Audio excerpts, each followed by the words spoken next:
Cultura Geral. Apoio Milton Campos, tradição e inovação para seguirmos no topo. Use sua nota antiga. Aproveite as condições especiais da Milton Campos. Caixa de Assistência OAB Nova Lima. Caminho seguro para os advogados de Minas Gerais.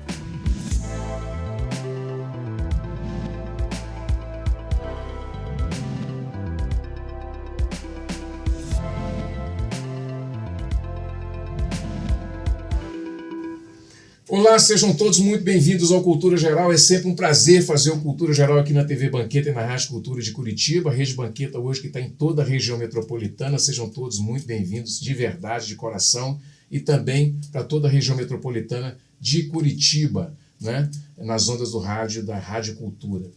Bom, hoje a gente vai falar um pouquinho sobre esse desafio que é o Outubro Rosa, né? Que significa aí uma luta e uma batalha contra o câncer. Eu acho que a gente tem essa pauta praticamente fixa aqui todo ano, né? E todos os meses a gente tem uma pauta específica.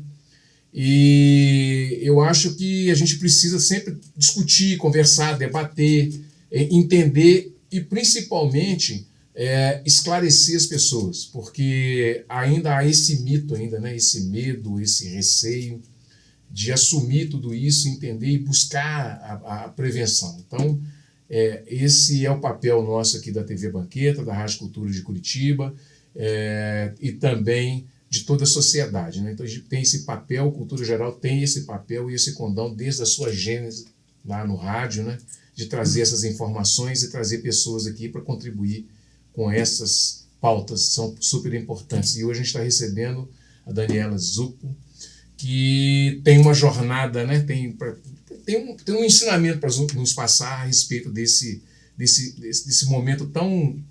Ele é desafiador no início, sofrido no processo, mas também gratificante quando ele é vencido, né? Daniela, seja muito bem-vinda. Obrigada, Betão. Obrigada pelo convite, prazer estar aqui com vocês. Prazer é todo nosso. Daniela, eu queria que você abrisse, primeiro falando do seu livro, como que você... traz esse olhar, né, uma jornada espiritual sobre o câncer. E o que isso representa para você?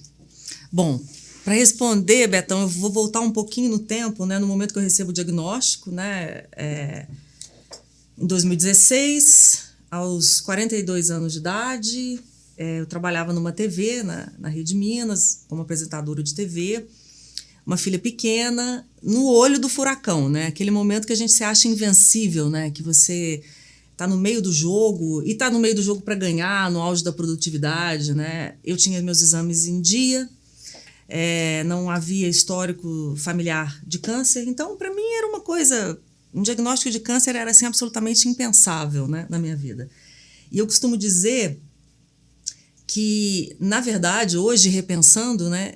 De fato, ninguém está preparado para um diagnóstico desse, nem para nenhum diagnóstico difícil, né? E isso é natural, mas o fato é que acontece. E acontece, até naquele momento eu não sabia, que acontecia também com mulheres jovens, que acontecia também com pessoas que não têm casos de câncer na família, e que, quer dizer, apesar de ser jornalista, de ser bem informada, o que se descortinou para mim foi um novo mundo, né? Eu tive que lidar com a informação e entender do que se tratava aquele diagnóstico, né?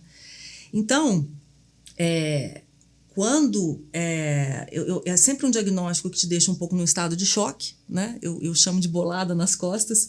Acho que é a melhor imagem que define, Betão, porque é como... Sabe quando você está jogando... Sei que você gosta de futebol, né? Sim. Então, quando você está jogando bola, a bolada que vem das costas, ela vem de onde você não está esperando. Sim. Você acha que o jogo está ali, só que o jogo vira. Né? Então, essa foi a imagem assim, que até hoje eu acho que define melhor esse momento, que é o momento do diagnóstico. Depois você tem que tomar decisões muito rapidamente, e é bom que seja assim, né?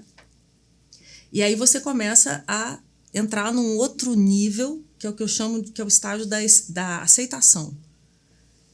Eu tive uma sorte de não cair em negação, né? Não fazer aquela pergunta, por que comigo, né? Eu rapidamente inverti essa pergunta para o por que não comigo, se são 60 mil mulheres todos os anos no Brasil que recebem esse diagnóstico. Então, eu sou só mais uma, né? Então, acho que isso também te redimensiona para você esse diagnóstico, né? Quer dizer, acontece. O que a gente vai fazer? A gente vai buscar a cura, o tratamento, né?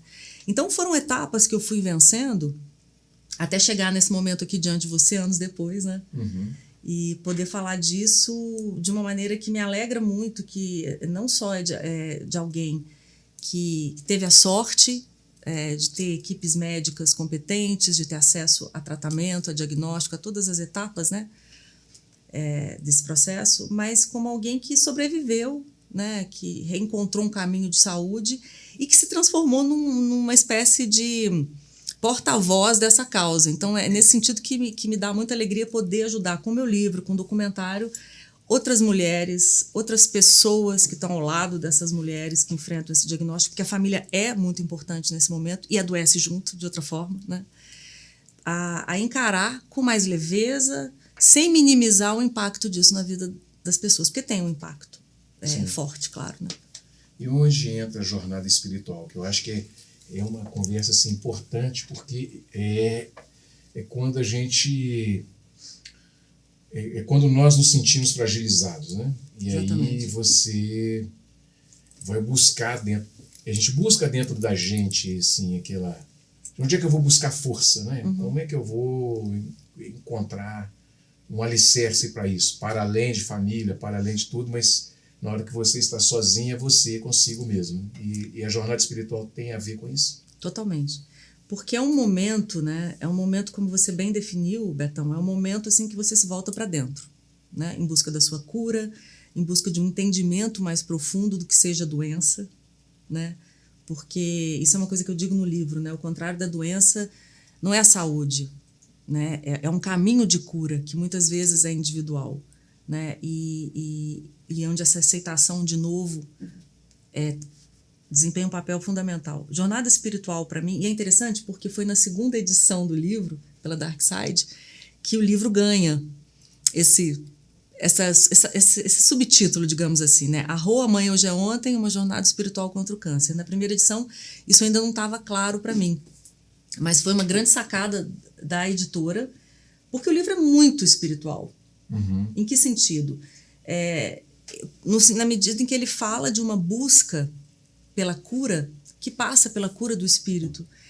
Eu hoje, Betão, entendo tanto a doença, o adoecimento, quanto a saúde, como um processo mais amplo, né? Quer dizer, a cura num sentido mais amplo, a saúde num sentido mais amplo, que tem a ver com o nosso lado emocional, mental, né? Hoje a gente é muito sobrecarregado de informação, a gente estava falando, inclusive, sobre isso aqui como jornalistas, né? Antes de começar o papo.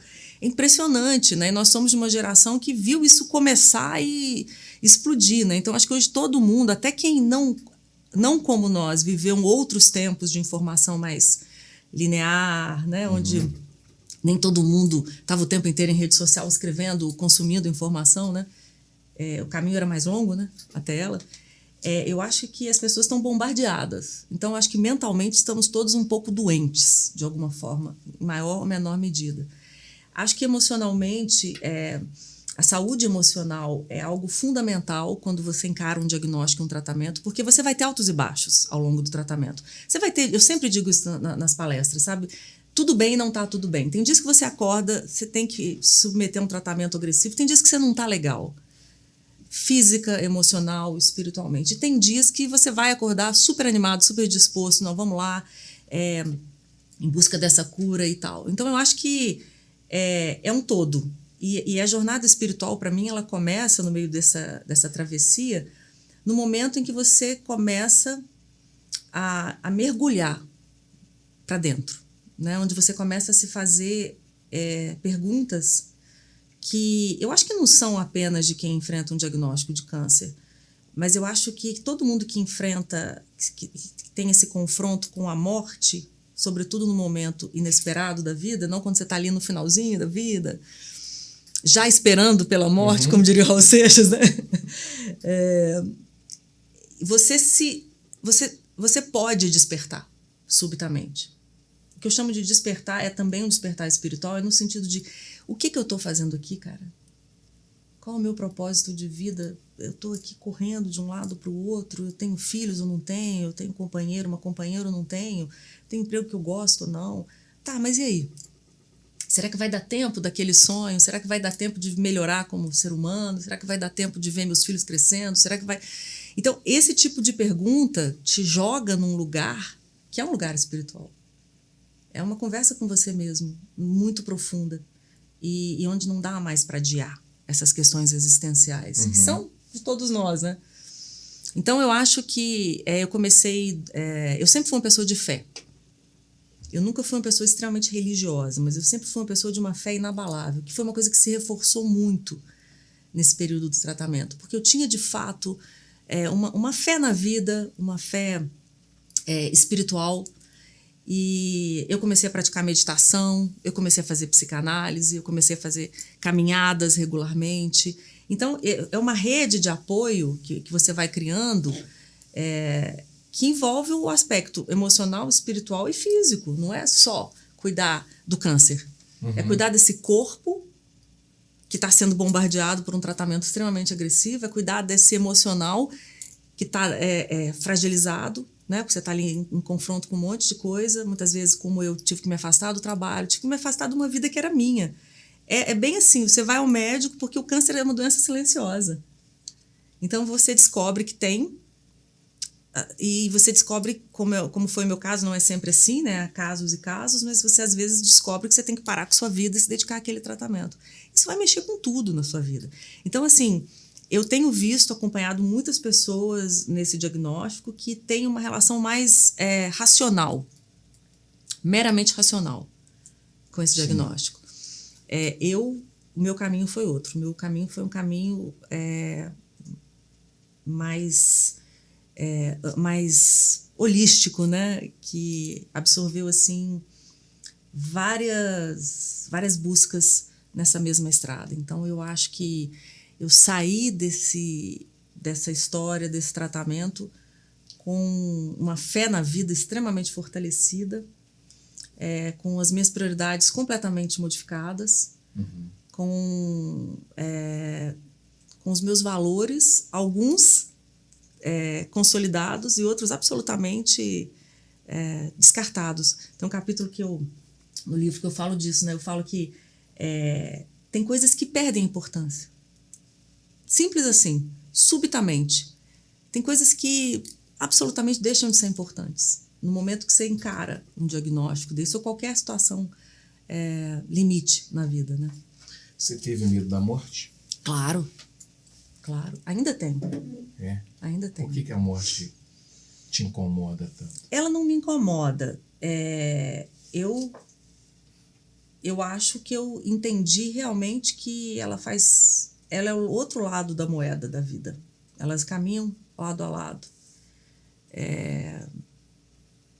Eu falo com a morte, hoje converso com a morte em outro tom. Ela não me ameaça, mas eu tenho medo da morte, como eu acho que a gente tem medo diante de uma coisa que é maior que a gente. Acho que a morte é maior que todos nós, né?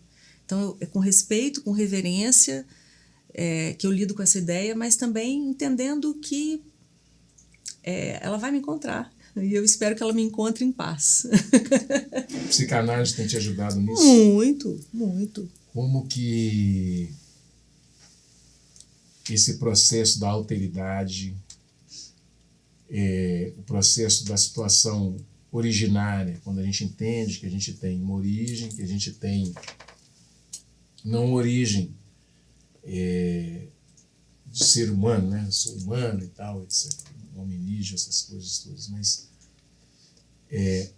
essa questão originária do bebê, de trazer, da somatização das coisas que a gente vai vivendo ao longo do tempo, e isso vai se transferindo, e vai reprimindo, e vai para o inconsciente, depois vira um recalque, e essas coisas todas que a gente vê na psicanálise.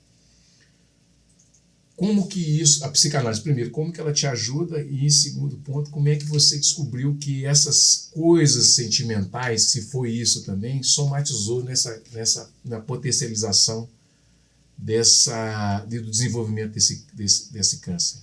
Eu tenho uma teoria, Betão, assim, em vários momentos alguns amigos me abordaram dessa forma, né? Você já se perguntou o que gerou, né, um câncer? Essa é uma pergunta que eu nunca me fiz, da mesma forma como eu nunca me perguntei por que comigo. Porque eu acho que ela pode ser um pouco cruel, porque você pode ficar ali até num processo de culpa. Então, você já está doente, você ainda vai ficar se culpando, buscando uma explicação, como que você produziu, né? As pessoas gostam porque a Maria Rita Kelly, cortando um pouquinho, ela fala da psicanálise no sentido de busca, não de punição, autopunição, né? Quando ela fala assim, não porque eu sofro, mas o tanto que eu contribuí para esse sofrimento que eu tenho, né? Onde eu estou nesse processo de contribuição minha para o sofrimento que eu tenho. Então, assim, às vezes, principalmente no mundo corporativo, que é uma dificuldade que eu sempre tive, assim, de imaginar, eu dentro de um mundo corporativo, e a televisão é isso, assim, a redação é isso, a notícia é isso, não existe notícia, não existe a notícia dada, você vai buscar a informação onde a notícia já é dada ao jornalista. E aí, é óbvio que gera toda essa expectativa, e você estava, como você mesmo falou, você estava assim, no ápice da busca dessas coisas. Então, assim, a vida pulsando, latente e tal, e de repente para tudo, para o mundo, porque você vai precisar de olhar para dentro de si. Então, a psicanálise, assim, olhando por esse lado, assim, de onde veio essa... O que eu trabalhei, e trabalho até hoje em outras questões da minha vida, né? Mas o que me ajudou muito na psicanálise, e o meu psicanalista é um cara incrível, assim, o Stélio Lage, que é um cara que eu conhecia da televisão, dessas mesas de debates. Sim. E aí eu me lembro que, quando eu recebi o diagnóstico, meu marido falou assim, Dani, por que você não procura o Stélio? E eu nunca tinha feito psicanálise. E não me ocorria, mas eu sempre dizia assim, se um dia eu me animar, eu vou procurar o Stélio, porque eu sempre tive uma admiração intelectual. Eu já estou na yoga, então estou na sua frente, já estou na psicanálise, já faço yoga. Mas yoga foi uma coisa que eu resgatei, né, depois do câncer. Porque eu nunca tinha tempo, né? Tem isso, nunca achava tempo. Mas na psicanálise eu descobri que a doença, Betão, na verdade é um tapa na cara do real, né? Que o real dá na gente. É você lidando com o real. Porque se você pensar bem, a gente lida com uma série de coisas que são um pouco ilusórias, né? Que são forjadas, que são criadas, né? A própria ideia do sucesso, da relevância, são construções fictícias. Porque você está aqui fazendo uma coisa, apresentando um programa de televisão, você é o presidente da república, você é o prefeito, o governador, vocês consideram uma pessoa super importante, aí você desce, ninguém acabou, sabe? O seu saco, a sua vaidade é um saco furado, assim, não tem conversa. Então, assim, a psicanálise me ajudou muito a encarar esse tapa na cara do real de uma maneira muito positiva, assim, como uma construção, como uma nova construção na minha vida. Então, eu acho que o corpo fala disso, né? A doença, o corpo ele... Eu sempre brinco com os meus amigos quando eles começam assim, sem querer bancar a sabedora de tudo, né? Quem sou eu longe disso? Mas a gente falar demais, né? A gente assimila algumas coisas, né? E é muito mais no sentido assim, de querer oferecer alguma coisa que eu construída nesse processo do que de saber de tudo e de todos, né? Mas assim, sempre digo para meus amigos, o corpo fala, aí você não escuta, aí ele grita. Aí você não escuta. Aí ele berra. Então, essa sabedoria do corpo, isso é uma coisa que eu fui entendendo junto com a psicanálise. O que esse corpo está falando aí? Que ele está, né? Assim, inclusive esse corpo depois, bombardeado por um tratamento. Um pouco mutilado, um pouco maltratado ali, ainda que em busca de uma cura. É o corpo, é o real te chamando o tempo inteiro para conversar, né, Betão? Então, assim...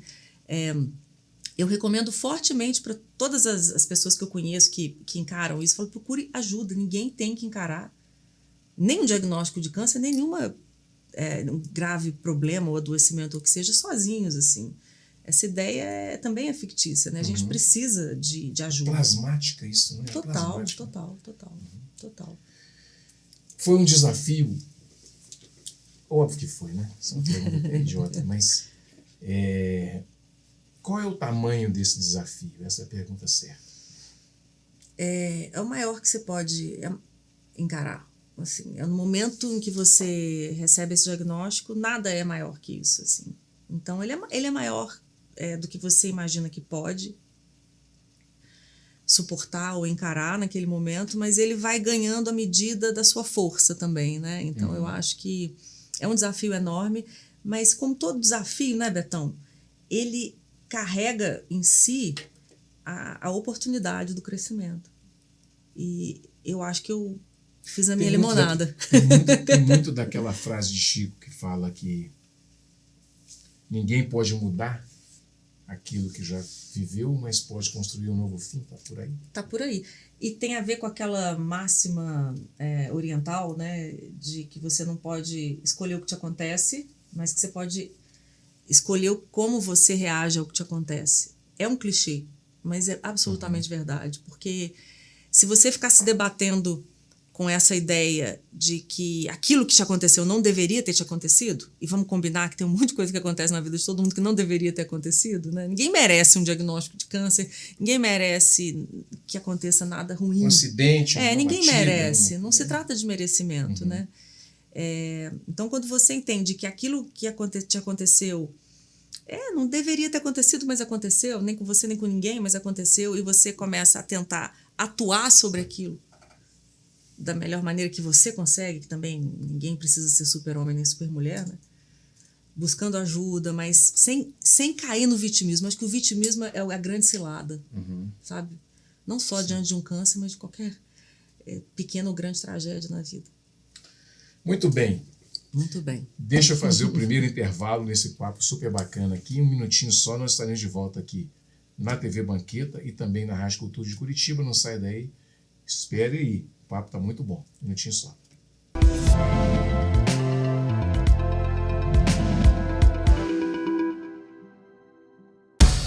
Ser Milton Campos é construir quase meio século de história e continuar construindo o aprendizado por meio de projetos modernos nos próximos anos. Prepare-se para o Law Village, um espaço para praticar, com simulações e aulas abertas, tudo em parceria com a Escola Brasileira de Direito. Além de estudar, aprender direito na prática. Isso é Milton Campos, além do que você conhece. A CAP, Casa de Acolhida Padre Eustáquio, trabalha para que crianças, adolescentes e seus acompanhantes tenham amparo e estrutura durante a luta contra o câncer e doenças hematológicas até a sua cura. Com trabalho, empatia, compromisso e transparência, a CAP transforma necessidade em esperança. Faça a diferença na vida das crianças e adolescentes com câncer e doenças hematológicas. Faça parte desta história. Conheça pessoalmente o nosso trabalho. Apoio TV Banqueta. O que traz a Milton Campos ao topo? A maneira que enxergamos o mundo. Sabemos que, além de alunos, educamos os profissionais do futuro. E esse trabalho vai muito além das salas de aula. Aqui do alto temos uma visão privilegiada. Mas é o que fazemos e no que acreditamos que nos traz ao topo todos os dias. Somos muito além de tradição. Somos Milton Campos, além do que você conhece.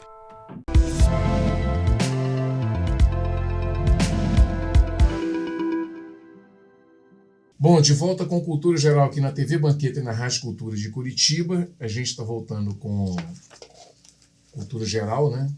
E a gente está falando do Outubro Rosa, que eu acho que é super importante. É até desnecessário falar isso, da importância que se criou e que se tem de falar do Outubro Rosa. Eu deixei esperança para a gente falar no final do programa e eu queria falar um pouco agora desse momento que a gente está vivendo. Esse momento que tem a ver com uma sociedade disciplinar, que tem a ver com uma sociedade do desempenho, que tem a ver com uma modernidade líquida e etc, etc. E, Dani, eu queria te perguntar exatamente sobre isso.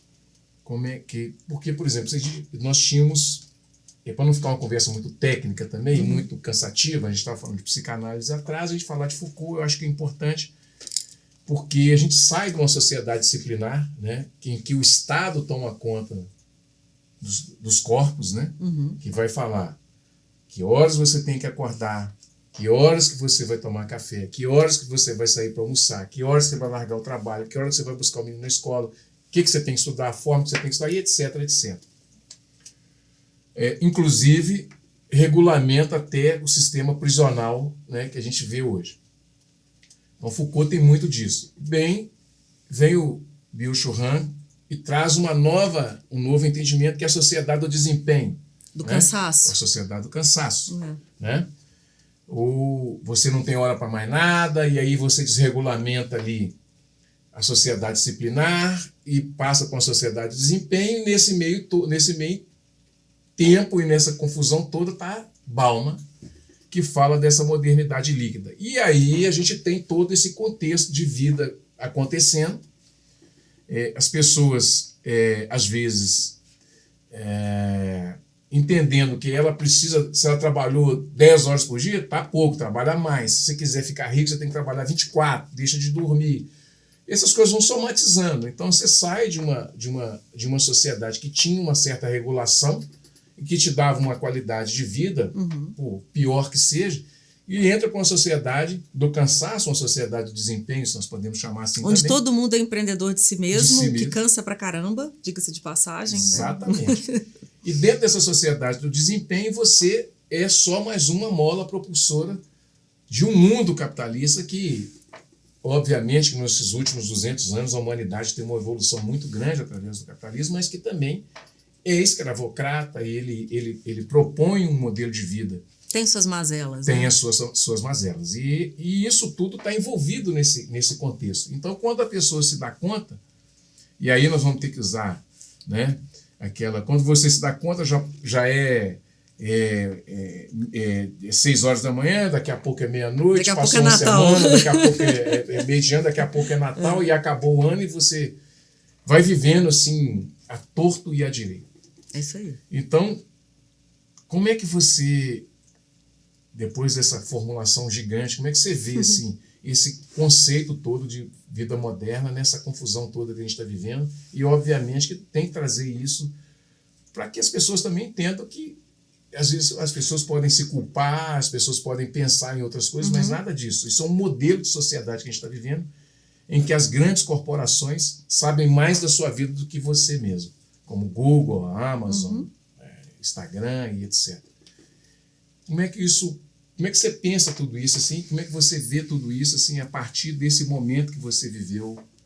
Que tudo para mim está tudo interligado também. Totalmente. Assim, não, né? Inclusive, curioso você citar o Bauman, porque ele está num dos textos do meu livro, que não é uma biografia.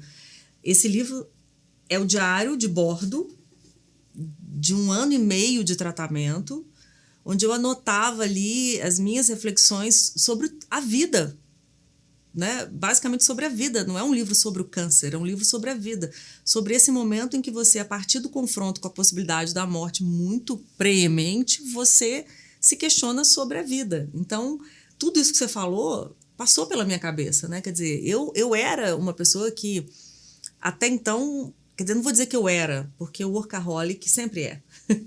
Eu tenho sob controle o vício no trabalho, Sim. né? Então, o capítulo em que eu falo do Bauman se chama Eu liquido, tu liquida, nós nos liquidamos. E que tem a ver com isso tudo que você disse, porque o que é o adoecimento, Betão?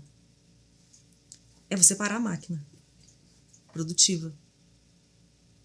Então, quando você adoece, esqueçam que vocês veem em redes sociais, que tá cheio de mentiras. Acho que não estou desiludindo ninguém aqui, né? Falando isso. Adoecer diante dessa sociedade que você descreveu perfeitamente, é não ter valor. É simples assim.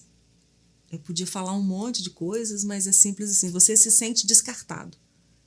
Por mais importante que você seja ou tenha se considerado até então, por mais reconhecimento profissional que você tenha tido até então, ao adoecer e não ser capaz mais de produzir o que você produzia, você é descartado.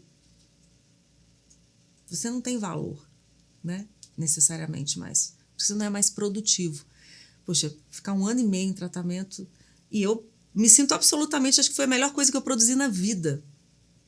Embora eu trabalhasse até então, já tivesse sido editora, apresentadora, repórter, correspondente internacional, trabalhado em 5 ou 6 ou 7 emissoras, ter morado fora, ter voltado, sem renegar minha biografia, sou muito grata a tudo que eu vivi, profissional e pessoalmente, até então. Mas, assim, se eu pensar em termos de valor de obra, eu acho que ter feito o documentário e o livro, nesse período de entre-safra, foi a coisa mais, talvez mais, com mais sentido que eu tenha feito na minha vida profissional, porque eu, de fato, entendo que eu fiz alguma coisa que serve a mais alguém, a muitos mais alguém do que a mim mesma. Uhum. Tem um caráter de doação, falar da dor. Tem um caráter, falar do fracasso. Porque do ponto de vista social e profissional e produtivo, você adoecido é um fracasso. Você não tem como ser uma pessoa bem-sucedida doente diante desse olhar Sim, né, sim. de uma sociedade que mede o valor das pessoas pelo seu sucesso profissional. Não é nem pelo sucesso pessoal, hein? Você pode ser super bem casado, um pai ou uma mãe de família exemplar e tá feliz ali. Isso para a sociedade hoje em dia não tem muito sentido também. Você tem que ser alguém que desempenhe um tipo de sucesso financeiro profissional. A gente está falando disso, né? Que é uma coisa que mudou também. Sim, porque você tinha, dentro da sociedade do desempenho, a questão do conhecimento. Totalmente. Né? Hoje, Qual o valor disso? qual é o valor? Qual é o valor da produção de um programa igual esse? Né? A gente fala isso aqui constantemente. Né? Não, se a gente se perguntar, se questionar muito, tem coisa que você não faz. Uhum. Eu tenho um canal no YouTube onde eu falo de música e literatura. Se eu pensar nisso, Betão, eu não faço nada mais. Sim, exatamente. Mas é porque, na realidade, as ferramentas que estão aí nos dada, né, é para você produzir conhecimento de qualidade. Né? E distribuir esse conhecimento. Que é o que a gente, como jornalista, tem, por definição, o papel de fazer. Uhum. Né?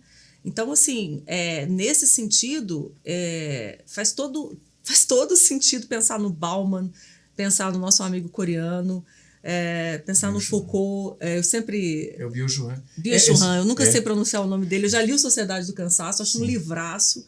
Curtinho, indicadíssimo. Curtinho, mas pesado. Nossa, pesado. Droga pesada. Aquilo ali é para os fortes. Porque ele vai dizer isso, né? Ele vai falar, gente, seus otários, vocês são donos do próprio negócio e trabalham 10 vezes mais. Vocês são os piores patrões de vocês mesmos, né? Exatamente. Então, assim, eu revi muitas coisas na minha vida profissional, na maneira como eu me relaciono com o trabalho, mas principalmente, e isso é muito libertador, né? Quando você é cuspido dessa engrenagem, no primeiro momento você fica perplexo, você fica sem referencial. Mas quando você se liberta disso, você começa a medir o seu sucesso por outros valores e por outros desempenhos que você possa ter na vida. Eu queria fazer quem é a Daniela Zupo hoje? Daniela Zupo. Hoje? Você fala hoje, nesse exato momento aqui, ou depois do quem câncer? Ela é? Eu acho que hoje, né? Hoje é uma... Essa história assim, do processo que já passou te trouxe até aqui. Quem é você hoje? Uma pessoa que tem um único compromisso de não parar de crescer internamente. Esse é o meu compromisso, assim, esse é o meu sucesso hoje, assim, é sentir que eu estou em evolução, em expansão afetiva, profissional, intelectual, que eu não estou estagnada. Porque é muito simples. Porque eu tenho uma dimensão muito clara de que eu não tenho muito tempo. Nenhum de nós tem. Mas eu sei disso. Sim. Eu tenho essa consciência introjetada. Então, saber que eu não tenho todo o tempo do mundo, como nenhum de nós tem, aqui não vai nenhum medo da morte nesse sentido, mas é uma chave que foi ligada. Opa, pode não dar tempo. Então, se pode não dar tempo, não vamos perdê-lo, né? Isso é importantíssimo. Assim. Isso eu acho que isso é olhar. Isso é uma guinada. É uma guinada. Agora, uma coisa interessante que eu falo muito aqui no programa é que a gente também fala para um público que tem que tem um certo acesso, né? Mas também fala para um público que não tem esse acesso tão forte assim.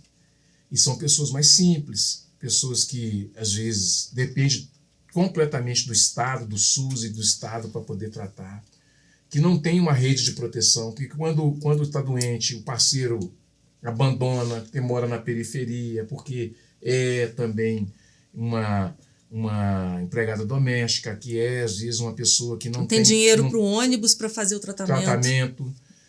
Que precisa, por exemplo, nas grandes cidades, do CRAS daquela região, que às vezes não é bem recebida no CRAS, que, sabe, tem todo um contexto ali de segregação daquela pessoa na periferia. Ela não está na periferia porque ela é de graça, ela não está ali de graça, ela está ali porque um sistema jogou ela para a periferia, porque as questões sociais não deixam ela sobreviver com o mínimo de dignidade.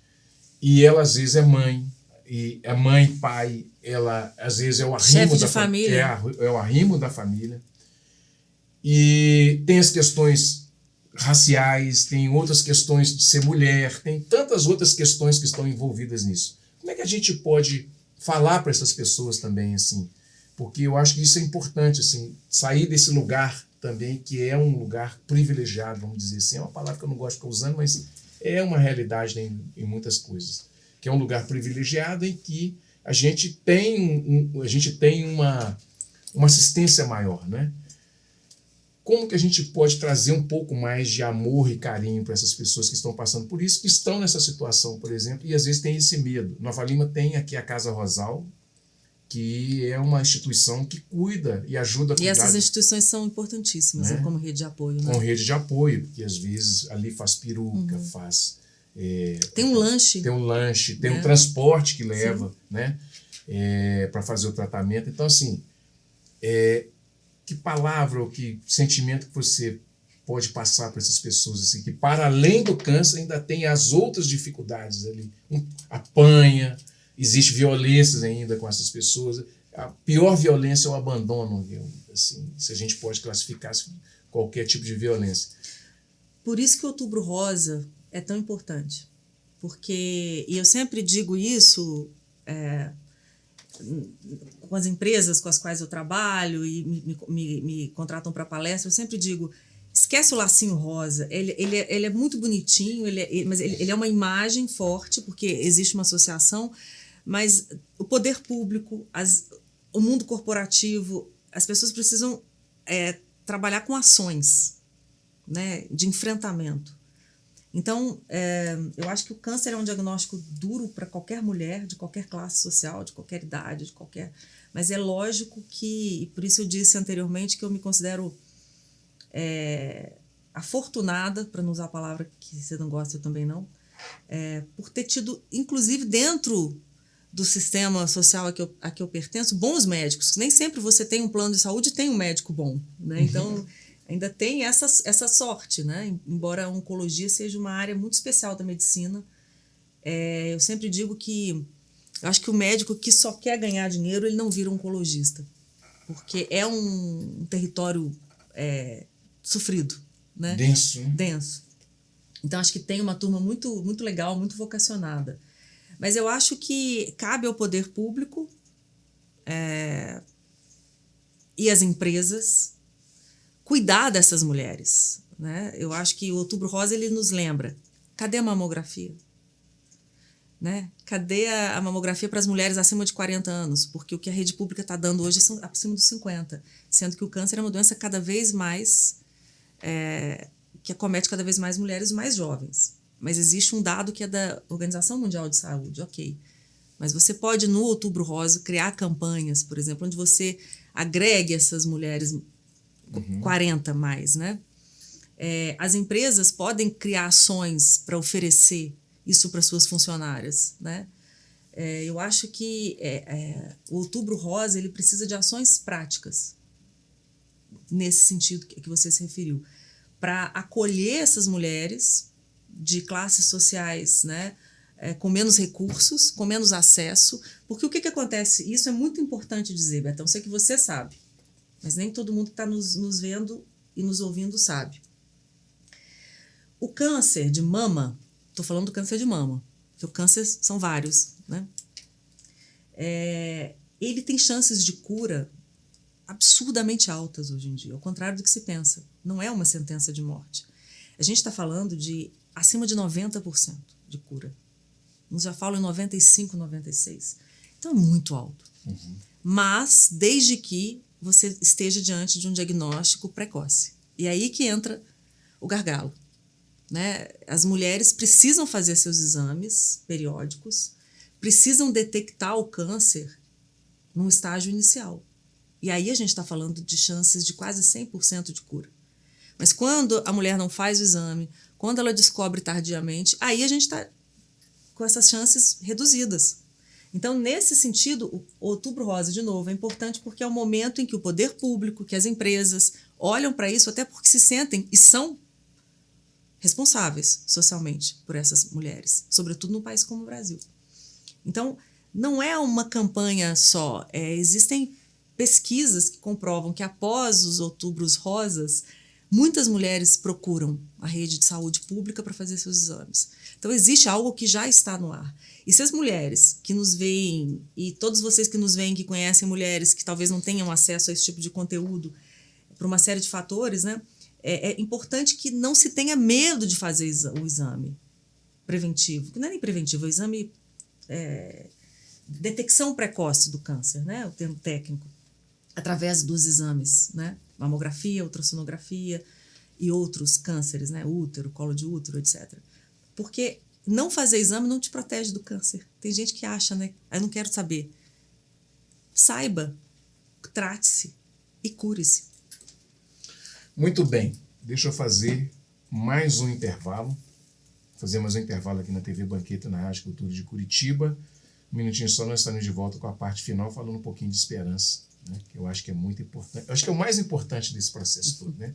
Um minutinho só, não saia daí.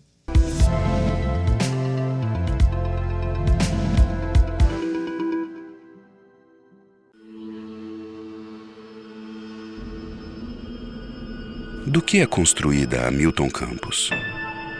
Podem falar da tradição, dos nossos professores ou da nossa estrutura.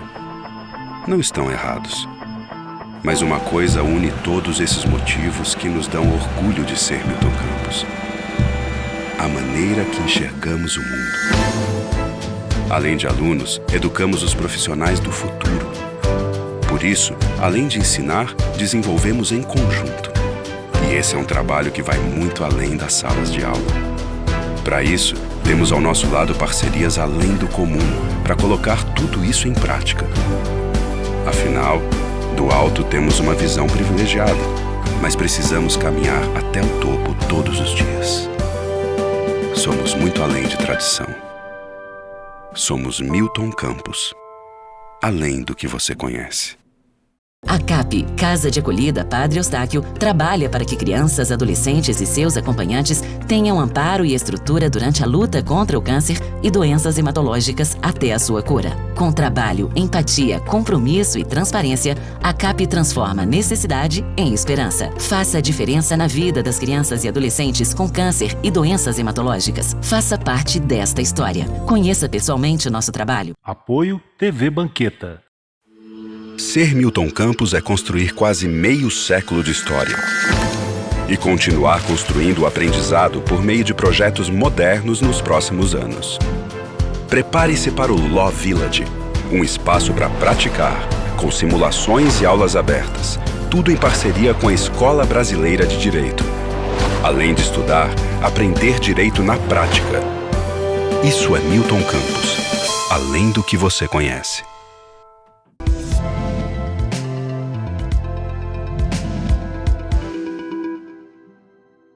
Bom, de volta com Cultura Geral aqui na TV Banqueta e na Rádio Cultura de Curitiba. A gente está indo para a parte final desse programa e eu queria conversar com a Daniela agora nessa parte final sobre esperança. Caetano Veloso, a MPB nos ajuda, né?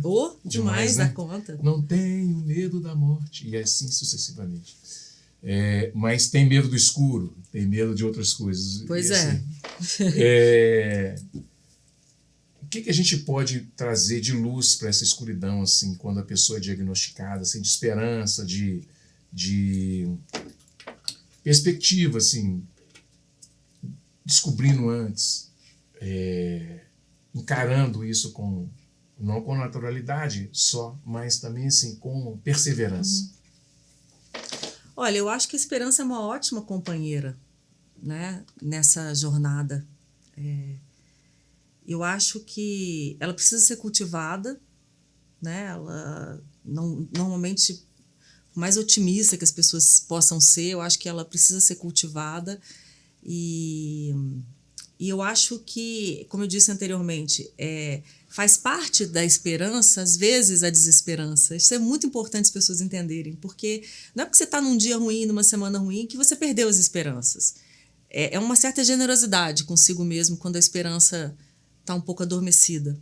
Ela continua lá, né? Então, ela vai acordar de novo. Eu acho que isso me ajudou demais e eu trouxe isso para a vida, sabe, Betão? Nos momentos difíceis, às vezes me permitir perder um pouquinho a esperança, lidar com isso, sabendo que ela vai voltar, sabe? Essa generosidade que a gente precisa ter com a gente, que eu acho que a gente não é treinado para isso, sabe? Uhum. A gente é muito duro, às vezes, com a gente. Você ficou com medo do escuro?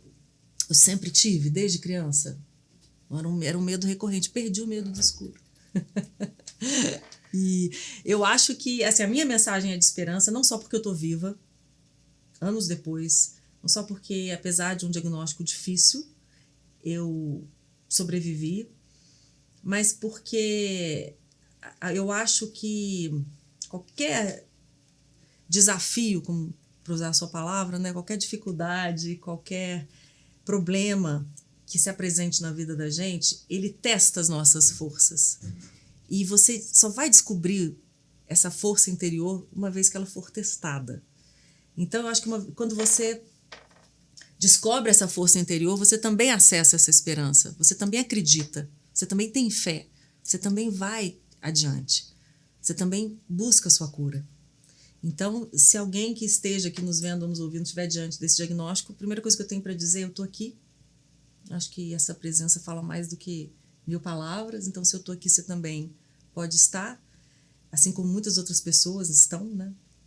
E eu acho que a esperança se resume, Betão, na fé de que amanhã, hoje é ontem. Que essa frase que foi a minha filha que me disse quando eu era pequenininha, eu guardei na memória afetiva e usei como título do livro, da websérie e tudo mais, é isso, tudo vai passar. Essa é uma esperança real, realista, possível para todos nós. Não há dor que não passe, nem alegria que dure. Uhum. Sabedoria popular já diz isso. Sim. Então, isso nos dá a dimensão não só de que os perrengues vão passar, mas de que, e isso é a parte mais incrível, eu acho, e menos óbvia dessa descoberta. Se está tudo bem, aproveita, porque também vai passar. E às vezes a gente não consegue nem encarar os perrengues, achando que aquilo nunca vai terminar, da mesma forma que a gente também não vive as coisas legais que se apresentam. Porque a gente não entende que aquilo ali também é efêmero, é passageiro. Então, essa dimensão, para mim, é onde mora a esperança. Saber que tudo vai passar. Tudo vai passar. Tudo é impermanente, né? Então, por que não acreditar em dias melhores? Tem uma frase do Moacir Franco, eu vi isso no Instagram, que ele desesperançoso, tocando num circo para 15 pessoas, ele pôs a mão no rosto e falou assim, meu Deus, o que eu vou fazer na minha vida? Chovendo, aquela coisa toda, e de repente entra uma pessoa, pediu para gravar uma música dele, e essa pessoa grava a música dele, vende 2 milhões de cópias. E ele deixou uma frase interessante, que quando a noite está mais escura, é porque está perto de amanhecer. Então, eu acho que essa é uma frase que eu vou levar para o resto da vida, que eu acho que isso é um grande ensinamento, sabe? E principalmente das pessoas mais simples, com as coisas mais simples. São muito sábias. São sábias demais da conta.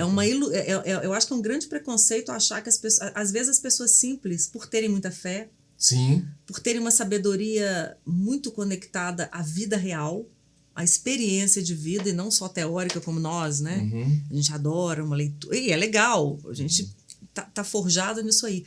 Mas as pessoas simples têm uma força de espírito e uma sabedoria que não deve ser subestimada. Tem outra coisa também que eu vi no Bujanra, né? No Antônio, que esqueci o nome do psicanalista. Ele fala, Rubem Alves, como que a gente não dá importância para as coisas simples, né?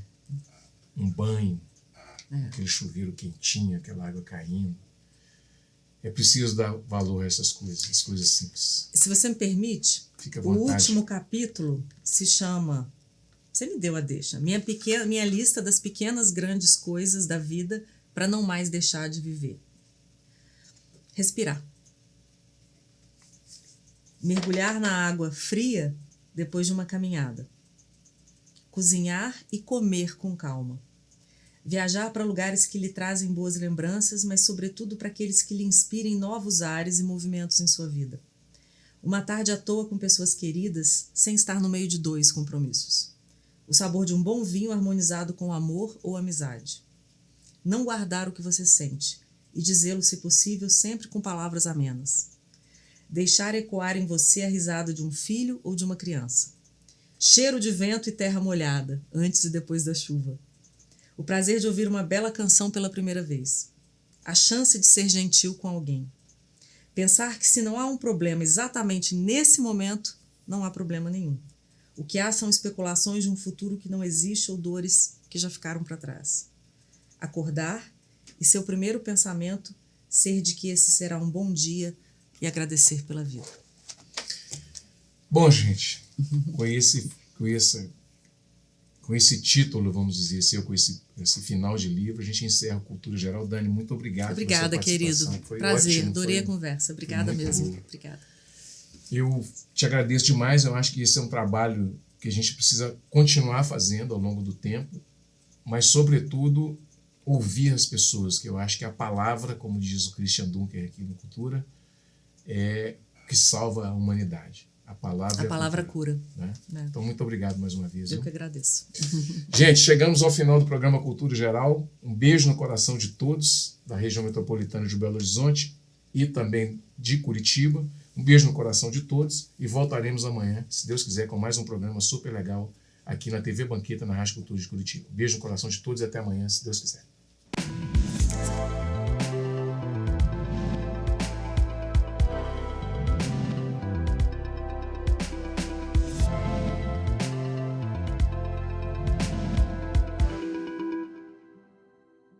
Cultura Geral. Apoio Milton Campos, tradição e inovação para seguirmos no topo. Use sua nota antiga. Aproveite as condições especiais da Milton Campos.